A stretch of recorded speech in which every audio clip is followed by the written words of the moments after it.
Bakit kaya kada taon biglang tumatahimik ang Pilipinas tuwing Holy Week? Walang masyadong palabas, sarado ang ibang negosyo at parang slow motion ang lahat. Ano nga ba talaga ang Holy Week? Ito ay bahagi ng Catholic tradition para alalahanin daw ang huling linggo ng buhay ni Hesukristo. Kasama dito ang kanyang paghihirap, pagpapako sa krus at muling pagkabuhay. Ginaganap ito sa huling linggo ng Lent o Kwaresma. So, ano yung mga ganap kada araw? Nagsisimula ang lahat sa tinatawag na Palm Sunday o Linggo ng Palaspas. Ginugunita sa araw na ito ang pagpasok ni Jesus sa Jerusalem. Sinasalubong siya ng mga tao gamit ang palaspas. Kaya sa Pilipinas, may blessing ng palaspas sa simbahan.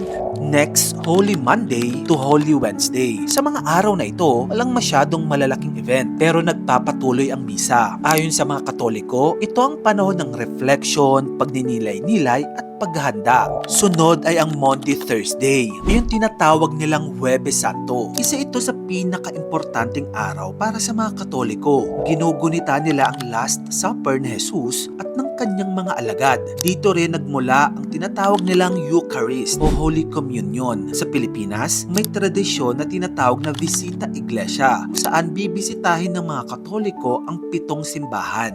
Sunod ay ang Good Friday o Biyernes Santo. Ito ang araw ng pagpapako sa krus ni Jesus. Isa ito sa pinakaseryosong araw para sa mga Katoliko. Sa Pilipinas, may mga ginagawang prosesyon, may nagpepenitensya, at may mga nagpapapako pa sa krus na parang ginagaya nila si Kristo. Sunod ay ang Black Saturday o Sabado de Gloria. Ito ang araw ng katahimikan. Wala pang selebrasyon. Naghihintay ang mga tao sa muling pagkabuhay ni Kristo. And then, pagsapit ng gabi, may Easter Vigil Mass. Ang huling araw ay tinatawag na Easter Sunday o Linggo ng Pagkabuhay. Ito ang pinakamasayang araw para sa mga Katoliko dahil dito sineselebrate nila ang muling pagkabuhay ni Jesus. Para sa kanila, simbolo ito ng pag-asa, bagong buhay at tagumpay laban sa kamatayan. Sa Pilipinas, may tradisyon ng salubong o isang dramatikong reenactment ng pagkikita ni Jesus at ng kanyang ina na si Maria matapos ang kanyang muling pagkabuhay. So yan ang mga ganap araw-araw sa Holy Week. Pero alam mo bang may mga bawal gawin tuwing Holy Week? Bago natin isa-isahin yon, gusto ko lang i-share ng isa sa mga luxury ko sa buhay ay pumunta sa mga concerts. At ngayong Mayo, pupunta ako sa coolest music fest right now. Ito ay ang Circus Music Festival. Solid ng lineup nila. Parokya ni Edgar, KZ Tandingan, TJ Monterde, Maki at marami pang iba. Magaganap ito sa Parklinks Open Grounds Pasig sa May 9, 2026. Balita ko nagkakaubusan na daw ng ticket, so secure yours now. Kita kits!